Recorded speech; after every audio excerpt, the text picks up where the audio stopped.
Hirji is an intellectual's intellectual and an academic's academic, kwa maana kwamba hata ukipata kundi kubwa la wasomi na wanazuoni, Karim atajipambanua kutokana na hao wengine, kwa sababu ameonyesha uwezo mkubwa sana. He has dedicated a whole lifetime to searching for the truth, however elusive the latter is. Kweli si dhana rahisi.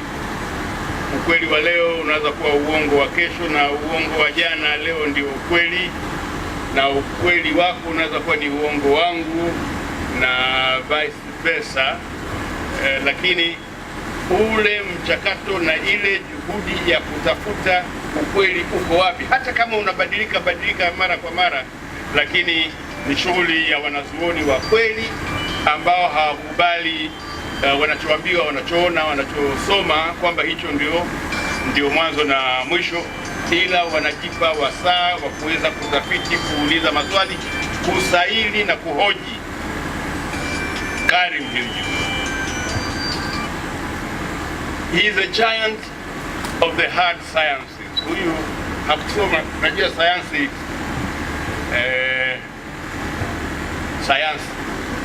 manake ni ujuzi, science manake ni kujua. Kwa hiyo hata wasomi wa political science wanaita sayansi, hata wanaosoma sanaa, kuna sayansi ya sanaa na kadhalika, lakini kuna sayansi zile ngumu, sayansi ngangari, hisabati, fizikia, kemia na kadhalika. Hizi ni zile sayansi ngumu, physical sciences, ambazo mara nyingi huwa tunaambiwa kwamba watu wanaosoma vitu kama hivi huwa wanajitenga, wanajiepusha na walimwengu wenzao, wanajifungia ndani ya maabara wakiangalia kama Pythagoras kweli alikuwa amesema maneno ya kweli au alikuwa ni mpuuzi tu. Na he married the hard sciences with the social sciences in an effort to achieve something that would be useful to his society and his country, that is to say Tanzania and humanity at large. Kwamba the hard sciences married to the social sciences can produce goods that can be consumed by society for the betterment and improvement of society. He is a true Tanzanian and a true African, despite the idiocy of racial bigots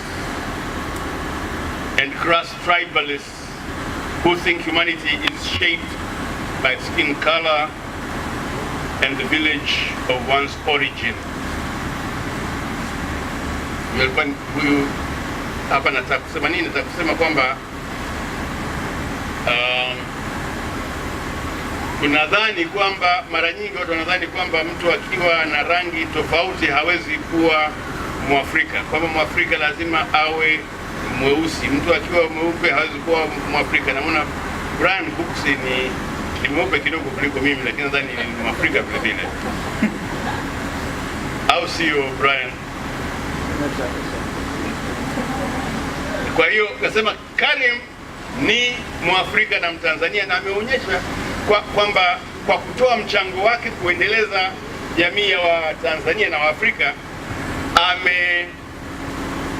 amethibitisha kwamba sio tu ni Mwafrika, ni Mtanzania halisi, lakini vile vile ni mtu mwenye faida, manufaa makubwa sana kwa nchi yake na kwa bara hili la Afrika. A courageous and indefatigable researcher who has continued to work despite untold suffering in the most amazing conditions of personal sacrifice. Hii imeshaambiwa na mnaona kwamba leo hayupo hapa kwa sababu hali yake si nzuri. And it has been a rebuke to us all time servers who have received a pretty respectable education and enjoy near perfect health, which we have squandered on our own narrow self-interest and non-sequiturs and no-brainers. Napoteza uwezo tulionao, afya tulionayo, elimu tuliopewa katika mambo ya hovyo tu.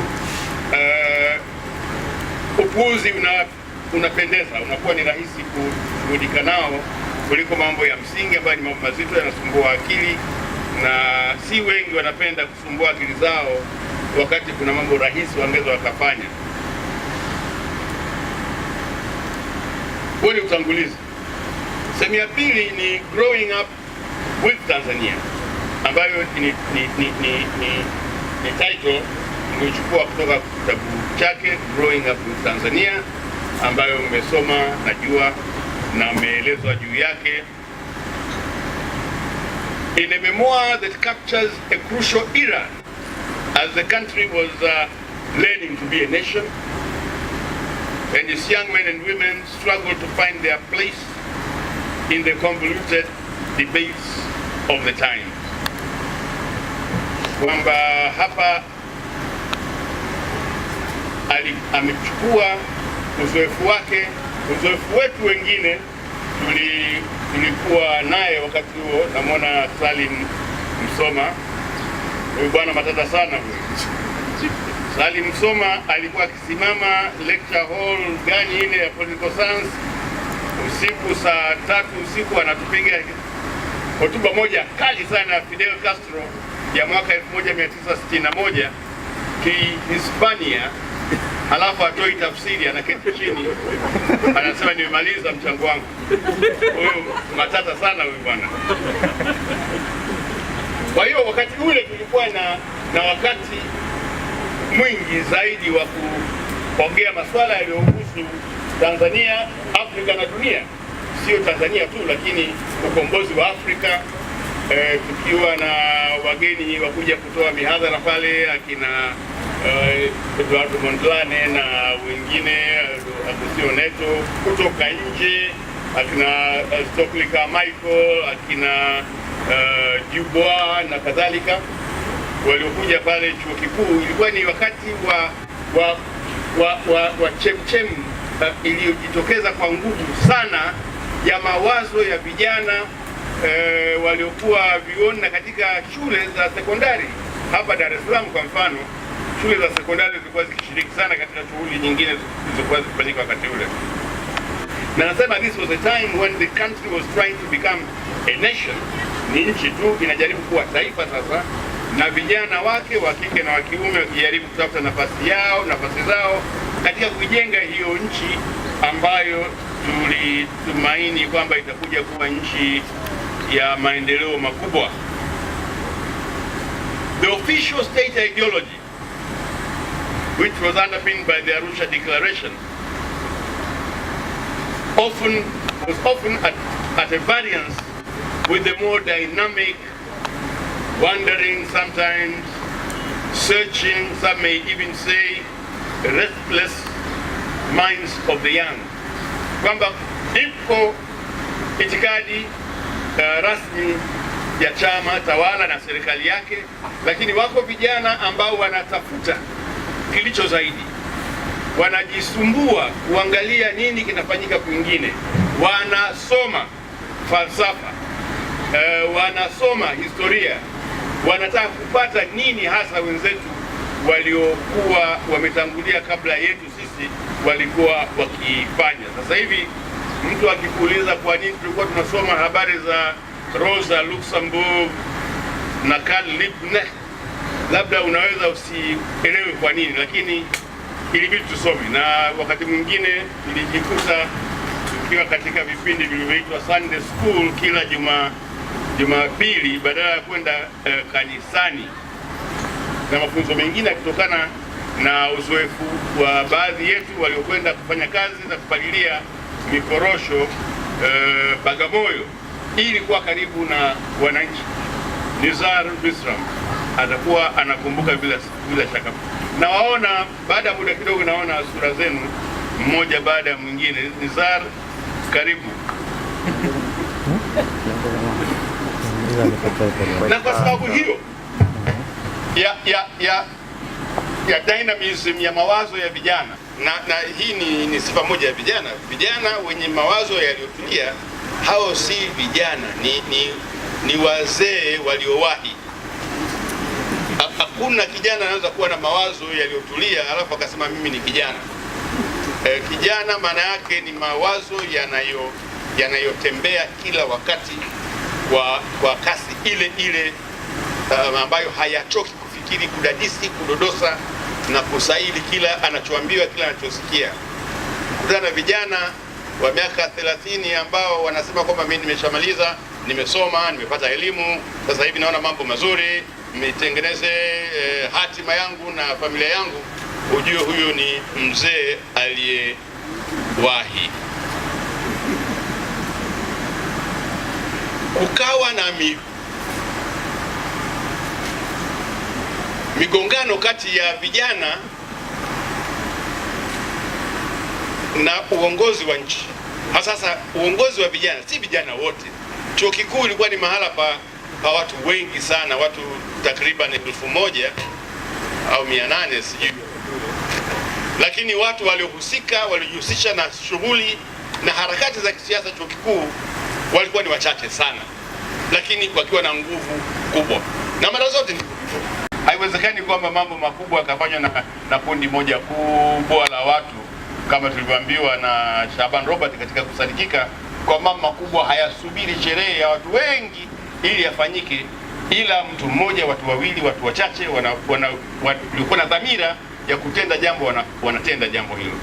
Tukawa na migongano kati ya chuo kikuu na wale viongozi wa fikra wa chuo kikuu wakati huo na utawala uliokuwepo, na majadiliano mengi na ubishani mkubwa sana baina yetu na wakuu wa serikali na chama cha wakati huo tano waliokuwa mjini, hadi ikabidi kwamba tano iamue kwamba mwaka 1970 aletwe mkuu wa chuo ambaye atakuwa na msimamo na mhuri mgongoni wa chama, aliyeitwa Pius Msekwa, makamu wa mkuu wa chuo. Na hii ikapeleka moja kwa moja katika kile ambacho amekizungumzia Hirji kama crisis ya Kibaga mwaka 1971. Na Hirji, hapa naruka kidogo na kwenda mbele, Hirji aliendelea hivyo akiwa pamoja na wahadhiri wa junior faculty wakati ule, yeye akina Isa Shivji, akina Josephat Kanywanyi na wengine, wakaendeleza hayo mapambano baada ya kuwa wamemaliza chuo, wakiwa wahadhiri wa ngazi za chini chuoni pale. Wakati huu nadhani mimi ndio tulikuwa tunaingia chuoni na kutambulishwa kwa hawa vijana waliokuwa matata sana.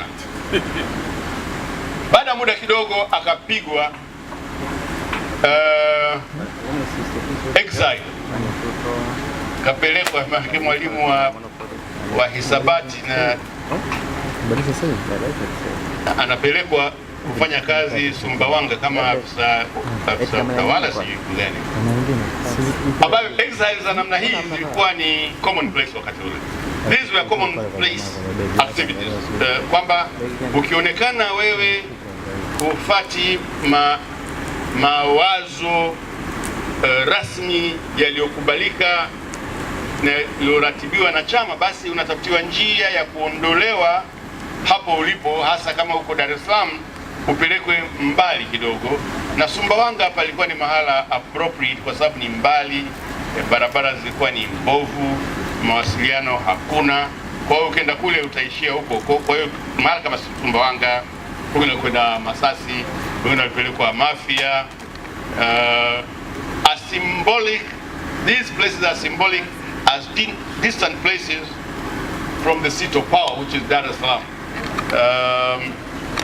These were also hardship places, assumed to be hardship places. Na ukipelekwa kule wakati mwingine inabidi udai hardship allowance kwa sababu wanaoishi huko si binadamu, na wewe ukipelekwa kule lazima upewe kidogo posho ya kujikimu kwa sababu maisha ni magumu sana. Wakati huo ilikuwa vile vile ni jambo la kawaida kwa mtu ambaye anaonekana mkorofi kama ilivyo leo kufutwa uraia. Ile kupelekwa Sumbawanga ni kama vile unaambiwa ukifanya mchezo zaidi utavuka mpaka. Unawekwa mahala ambapo hapo ukisukumwa kidogo tu uko Kongo au uko Zambia. Lakini symbolically unaambiwa kama ukipelekwa pembezoni, na ukisipojirekebisha unaweza kujikuta wewe tena sio mtu wa hapa. Imetumika hii mpaka juzi tu. Kwa mfano mimi sikupelekwa Sumbawanga, nilikuwa Dar es Salaam, lakini nisogezwa kidogo mpakani katika akili yangu. Which is the attempt to do a negation of a person. Ni jaribio la kumfanya mtu asiwepo.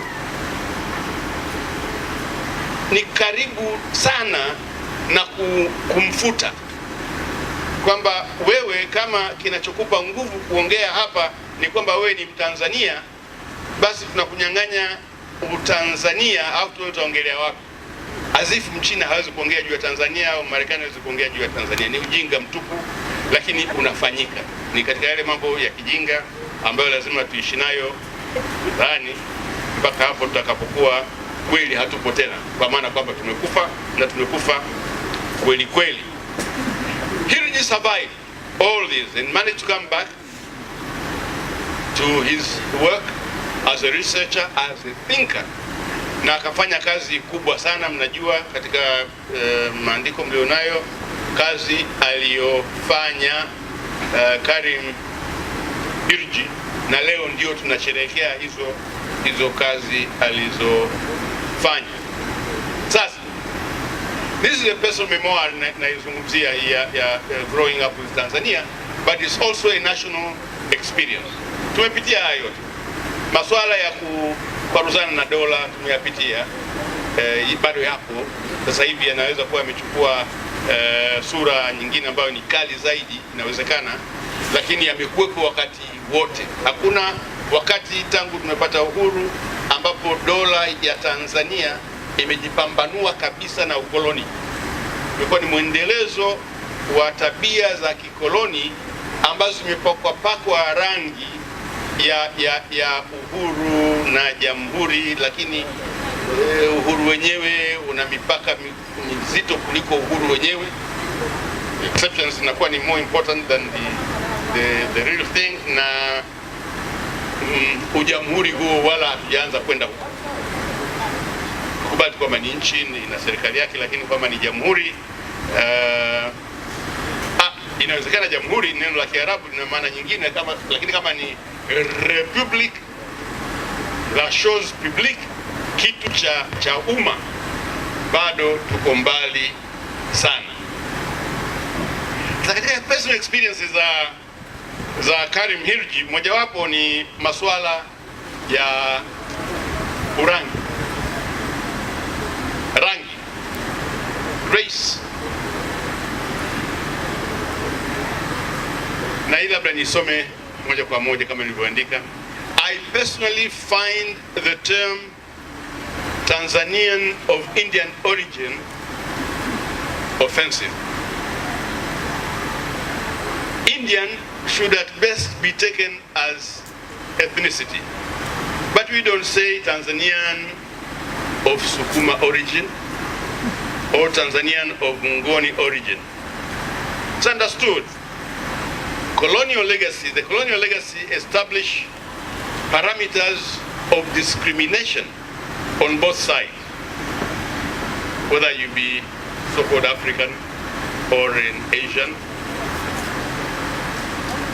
And these have survive to this day. For instance, how many Tanzanian families of Indian origin, in quotes, would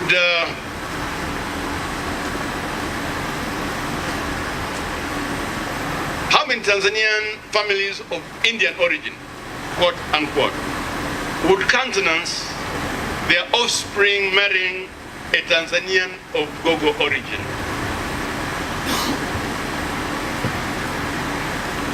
And how many Tanzanian families of higher origin, higher, not higher as opposed to lower, but higher as in Bukoba, would be happy with their child dating a Tanzanian of Indian origin?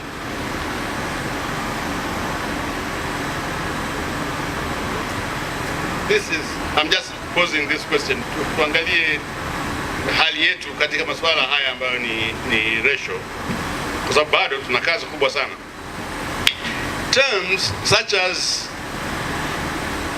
Golo and Bonjoro will continue to exist with us and may do minimal harm, just like Munyamahanga or Chasaka or Mushuti or Mukonongo or Makabila, which is a way of Msukuma dismissing you as somebody who comes from Makabila huko kwenu huko. But some amongst us have tried to politicize ethnicity, an effort to gain economic advantage through spurious philosophies such as Uzawa. Mesikia Uzawa. And Uzawa means what? It does not suffice that you are born in Tanzania, but you must also be black. Simply put, this philosophy states that the businesses owned by the Damjis and Somjis should be confiscated and handed over to the Ngonyanis and Masalakulangwas, like Idi Amin did in Uganda in 1972. And reading Hirji, you find these debates, these arguments going on, his own self-reflections, but these are realities that we have lived in this country and they are known. Now let me talk about the incredible courage of Karim Hirji, a quiet man, very quiet, who works incessantly without eating.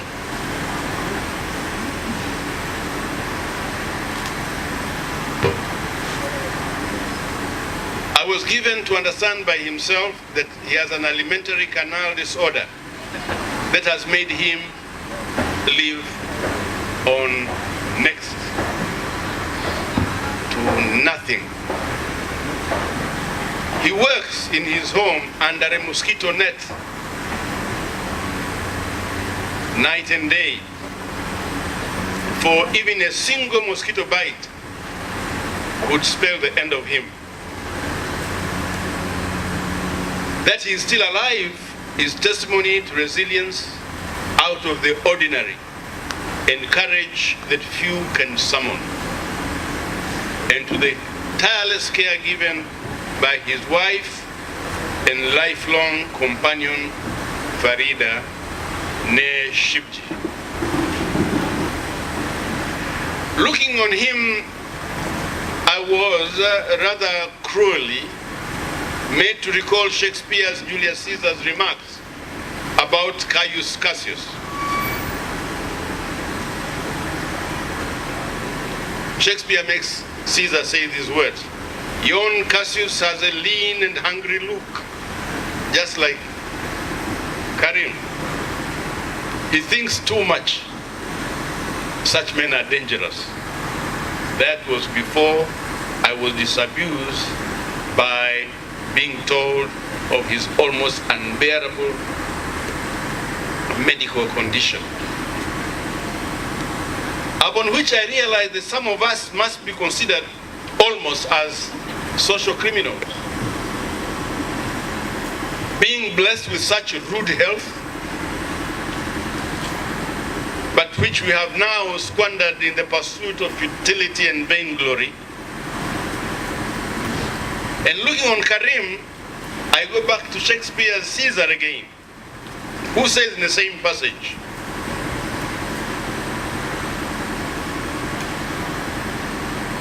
"Let me have men about me that are fat, sleek-headed men such as sleep at night."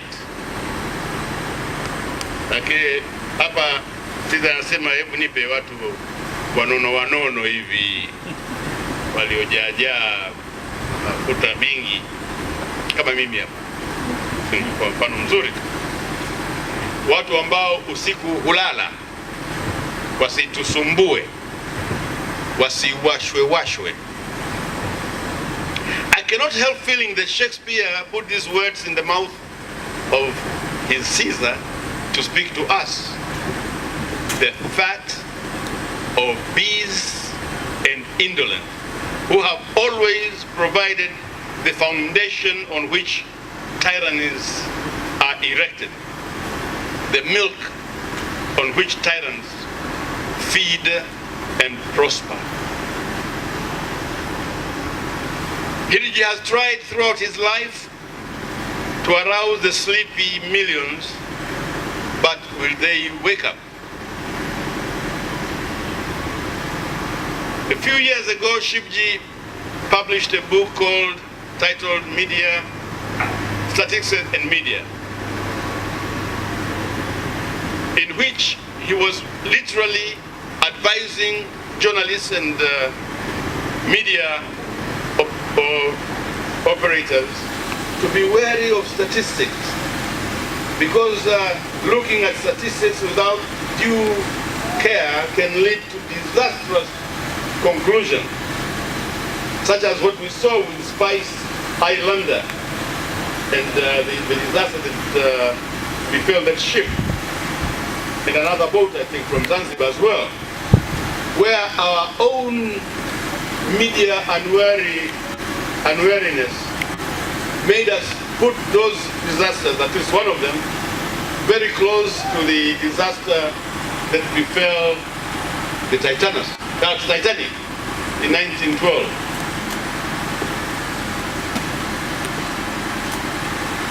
I don't know how many people in the press, in the media, have read that book by Karim Hirji, but I would recommend that everybody read that, because it does give you very interesting insights into how statistics can be misunderstood.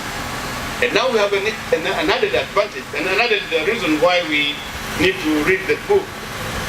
That is because we have now legislation controlling statistics in such a way that if you make one false step in your statistical presentation, you could end up in jail.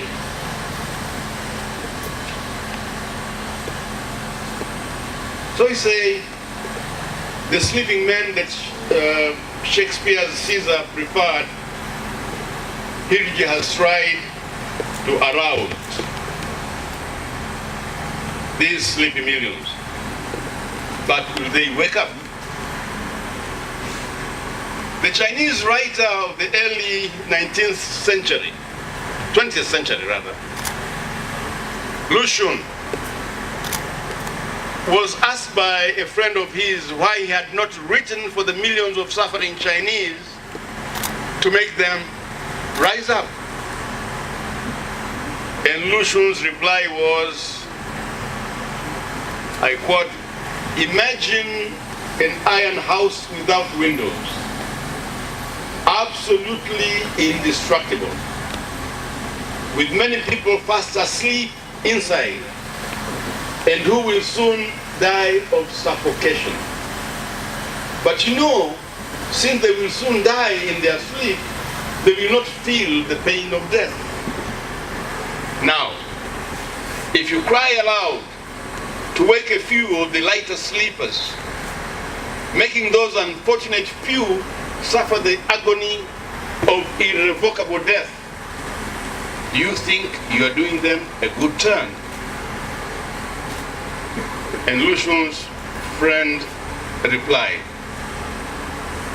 but if a few awake, you can't say there is no hope of destroying the iron house. Thus Lushun started to write his now famous A Madman's Diary.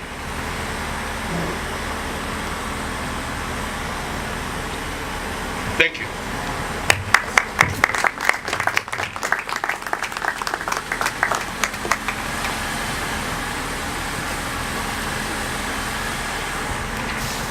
Yeah, I corrected that. I said Shivji instead of Hirji once, and I said Hirji, so it should be enough. Jambi. I did correct myself. That is the end of my presentation. I hope you managed to follow me. Asante sana Jenerali. Kifikiri itabidi nimkatishe hapo katikati, lakini leo nashukuru sana. Kasema machache lakini kayasema kwa ukali wake wa kawaida na ufasihi wake wa kawaida na ufanisi wake wa kawaida. Asante sana Jenerali, tumshukuru tena.